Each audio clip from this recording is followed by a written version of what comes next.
¿Qué tal, Natalia? Buen día, ¿cómo andás? Buen día, David. Buen día a todo el equipo de Yugo Libertad y a todos los que nos escuchan hoy miércoles. Buen día, Natalia. Bueno, mira, empezamos con la información. Eh, Hay un temita acá, además vos has escrito algo sobre esto, que debido a las consecuencias económicas que vive Argentina, empieza a tener repercusión el tema de las exportaciones, ¿no? Cada vez se exporta menos. Y hay un problemita con el Uruguay también. Vos hiciste un título hace unas horas atrás donde hace hincapié que la baja de las exportaciones con Uruguay y Argentina genera problemas en el Mercosur. ¿Es así? ¿Es así como vos lo decís? ¿Es tan profundo el tema que va a perjudicar también al Mercosur? Sí, totalmente. Nosotros vamos a sufrir un escenario de contagio financiero entre países.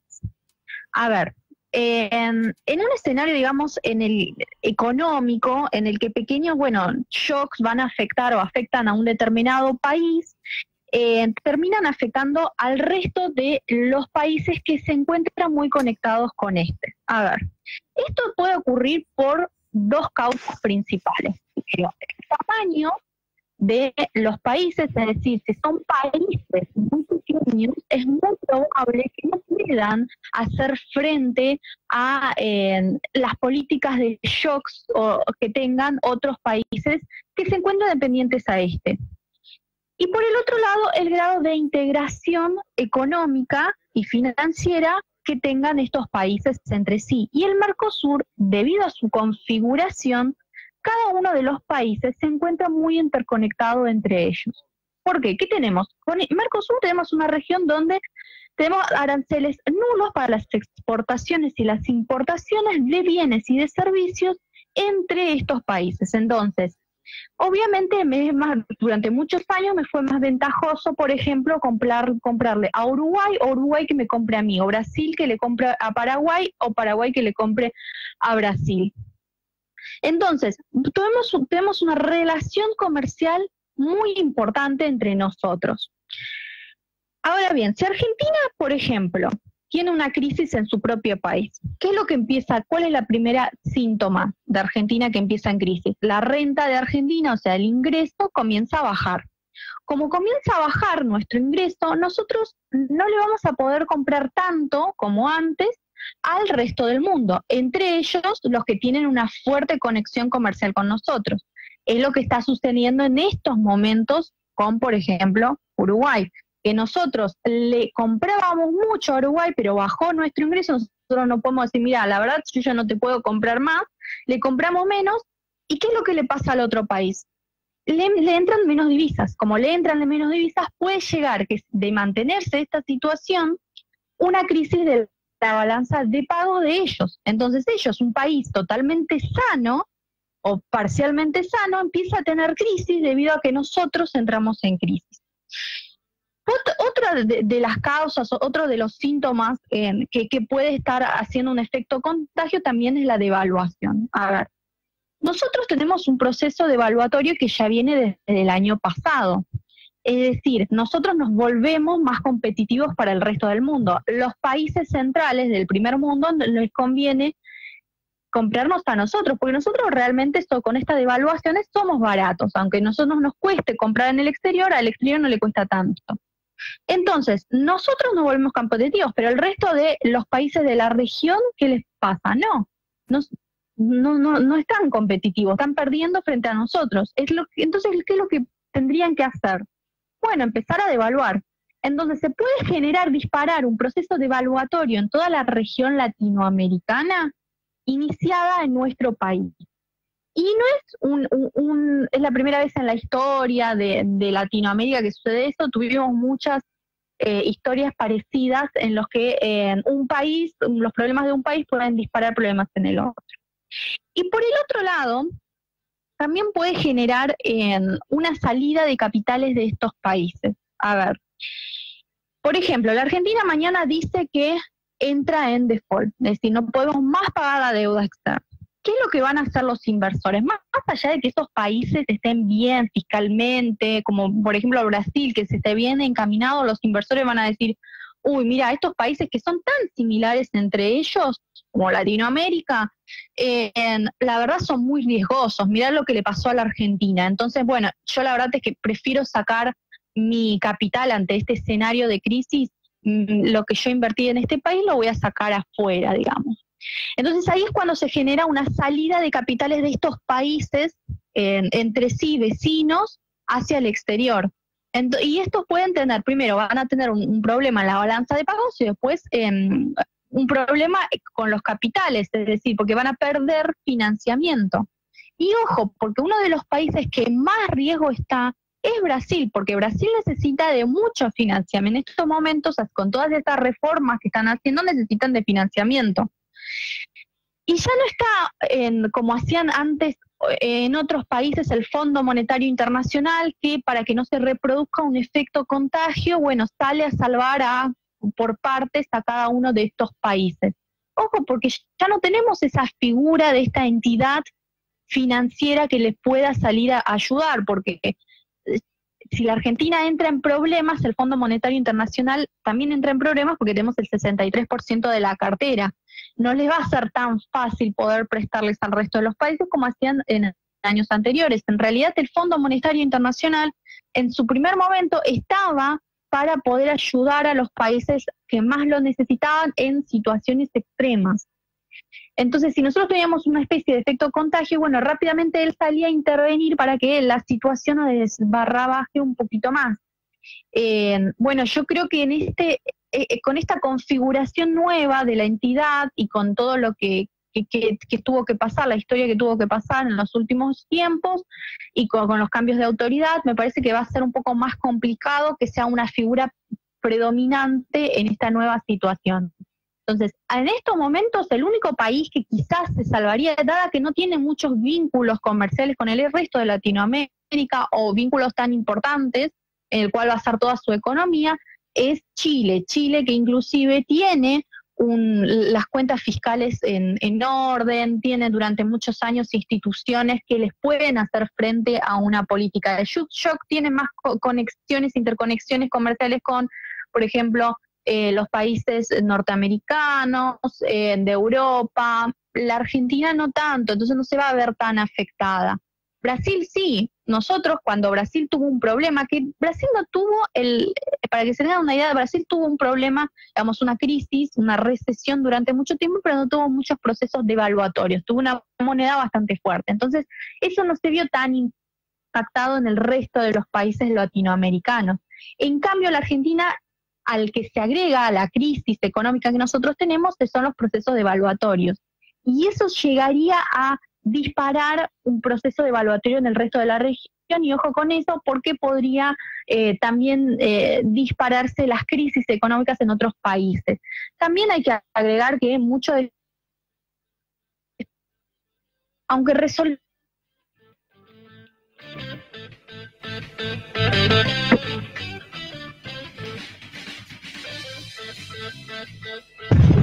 Sí.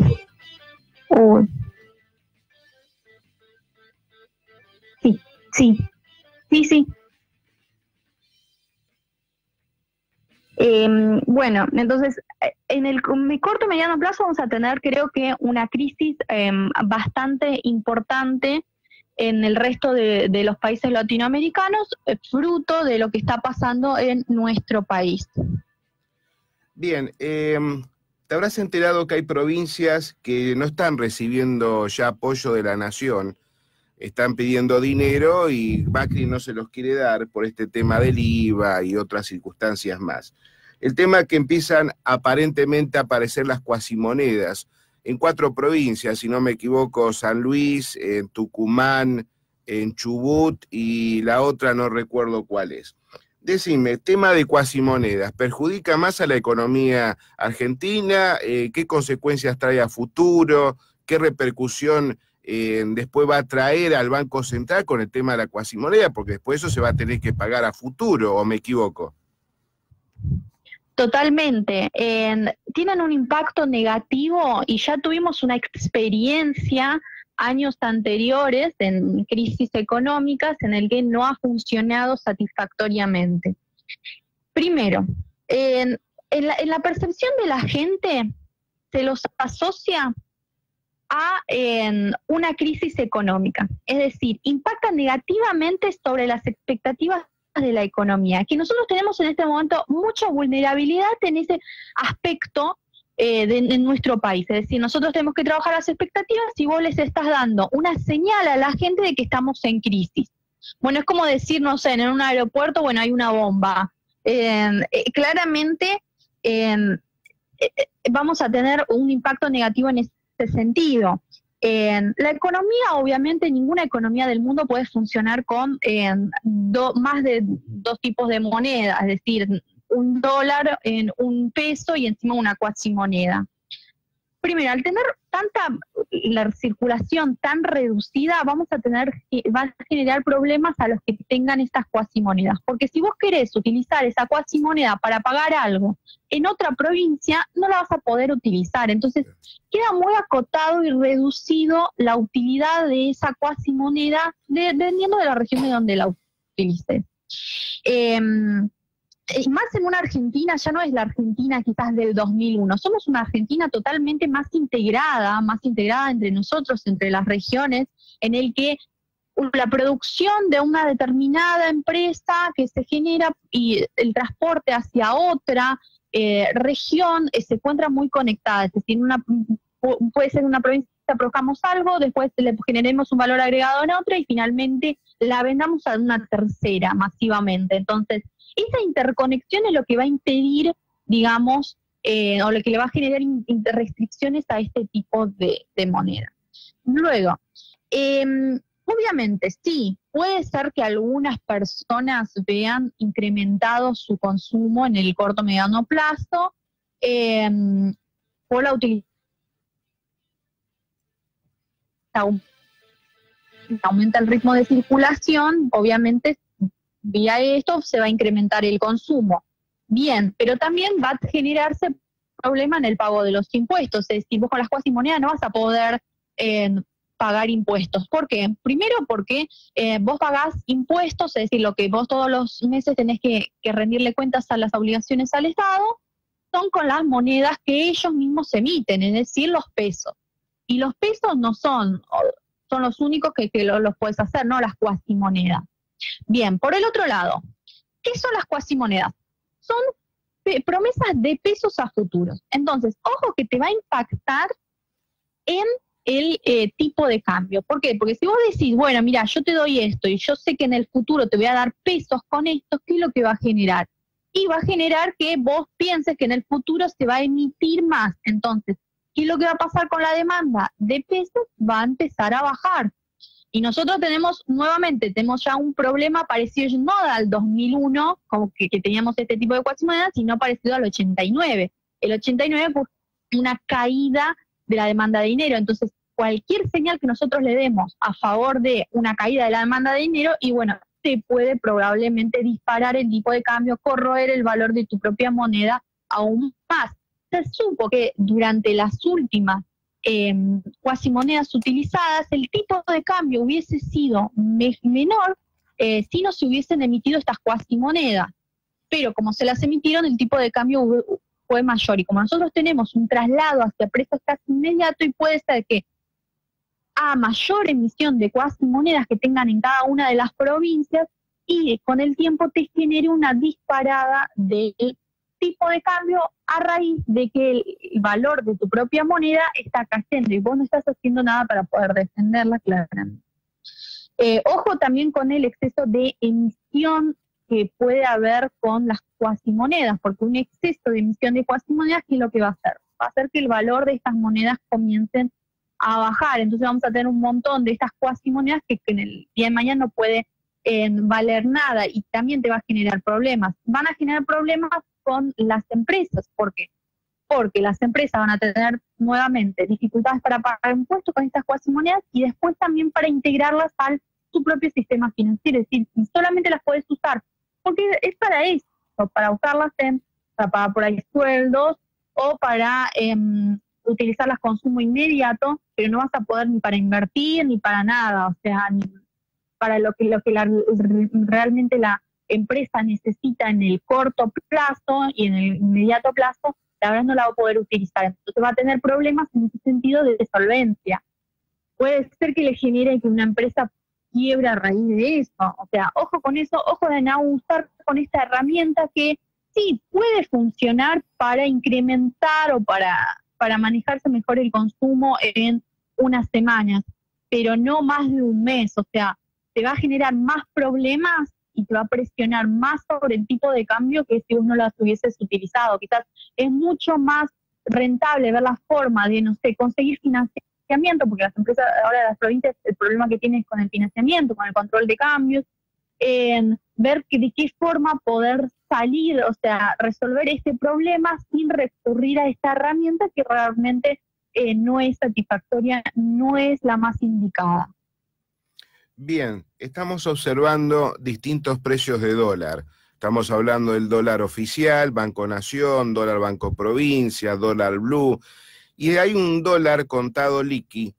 Quiero que me expliques, a ver, ¿qué es el dólar contado liqui y si repercute? Porque no tenemos un valor real. Vos fíjate que el contado liqui ya está pisando los 64 pesos, 65, mientras que el dólar Banco Nación está a 58.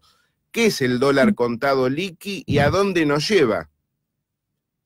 Bueno, el contado con liqui es una operación que se generó cuando se implementó el control de cambios en la Argentina en la época kirchnerista, en el que cualquier persona, tanto sea física o jurídica, puede cambiar pesos por dólares a través de la venta de acciones o títulos de deuda en pesos en el exterior. Vamos a ver paso por paso para que la gente entienda cómo se generaría esto. Primero, yo soy un inversor que compro acciones acá en el mercado local, digamos, en el Merval, en pesos, ¿no? Hay algunas acciones, hay que tener en claro, que se venden, que se cotizan en pesos acá en la Argentina y en el exterior, el Dow Jones, por ejemplo, se vende en dólares. También se cotiza, pero en dólares. Entonces, ¿qué es lo que hacemos? Compramos una acción en pesos. Luego le decimos nosotros que compramos esa acción en pesos acá en la Argentina, le pedimos a nuestro, no sé, banco local o al que estamos haciendo con el mediador, generalmente es un broker, etcétera, en el que nosotros le pedimos que nos deposite, que nos hagas esta transacción en una cuenta en el exterior. Es decir, que esta acción que nosotros compramos la coloquen en el exterior, en una cuenta que nosotros tenemos en el exterior.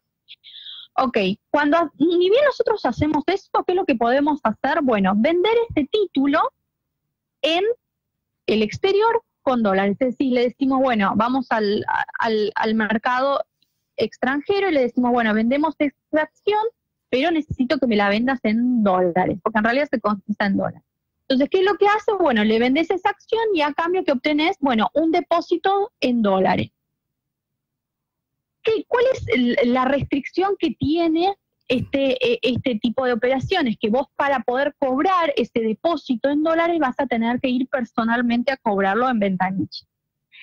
Entonces, ¿qué es lo que preferís hacer? No decir, bueno, yo me lo meto en la India, digamos, porque la verdad es el traslado va a ser bastante importante, no lo vas a poder hacer. ¿Qué es lo que podés hacer? Y bueno, podés decir, bueno, lo coloco en Uruguay, que es un país vecino.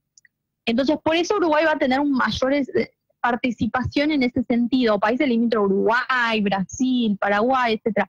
Vos podés colocarlos en el exterior, en alguna moneda extranjera, afuera. Como nosotros tenemos control de cambio, a vos te conviene hacerlo afuera. ¿Cómo calculamos esta cotización? En realidad, bueno, digamos, es una división, un cociente entre lo que vos comprás en pesos sobre lo que vos vendés en dólares. Ese cociente entre ambos es lo que te va a dar la cotización del dólar líquido. En general, para medirlo, está en un medio entre el dólar blue y el dólar tipo de cambio oficial. Vamos a verlo en tiempo. Siempre va a estar en la mitad de ellos dos.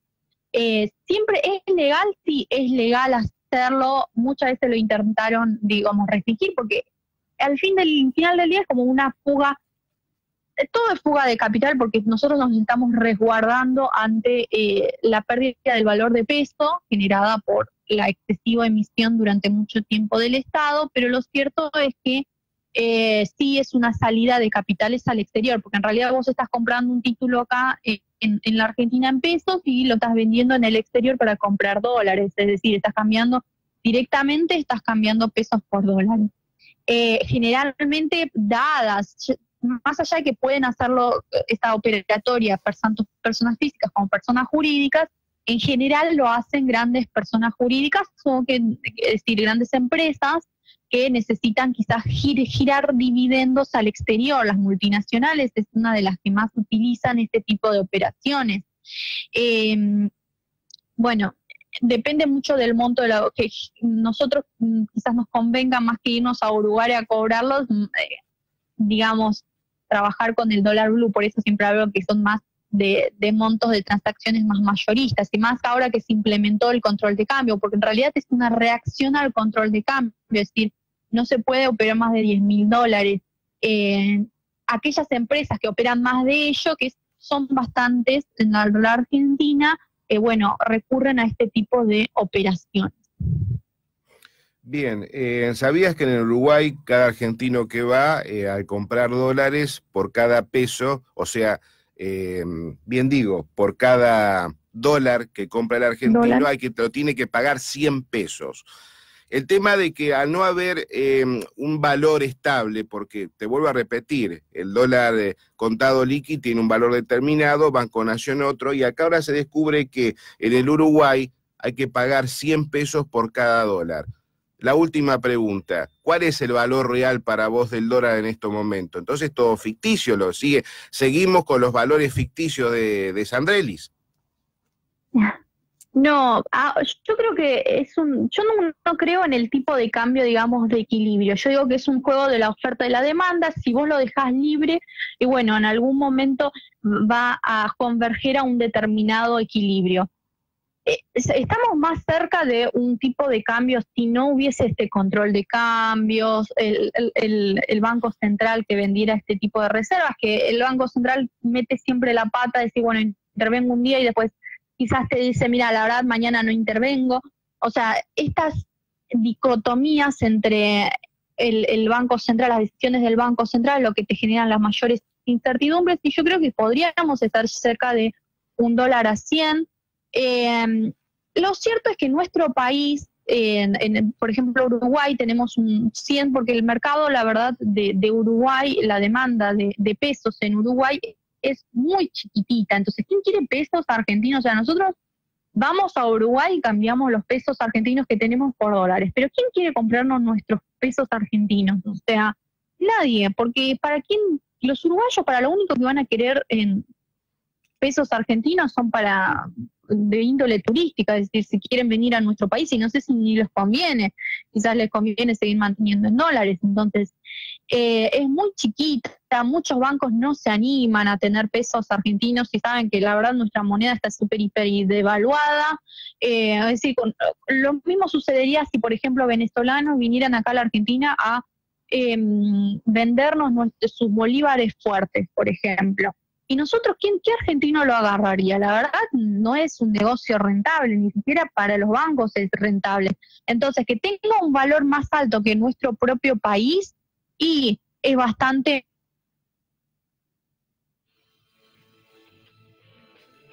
Se hace mucho...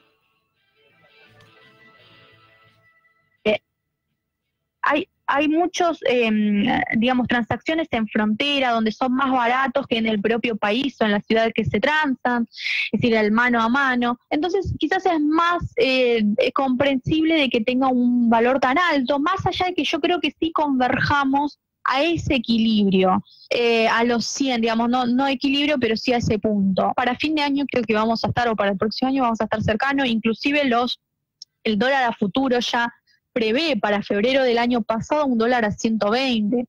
Entonces, no es tan ilógico pensar esto.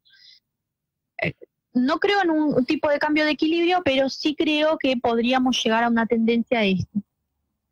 Bien, Natalia, como siempre, largaste una noticia que va a dejar despatarrado a más de uno. Me estás diciendo que el dólar se va a 120. Mamita, lo que nos espera. Bien, pasó la media hora, Natalia. Como siempre, has sido muy atenta. No cortes, que nos vamos en línea privada. Perfecto.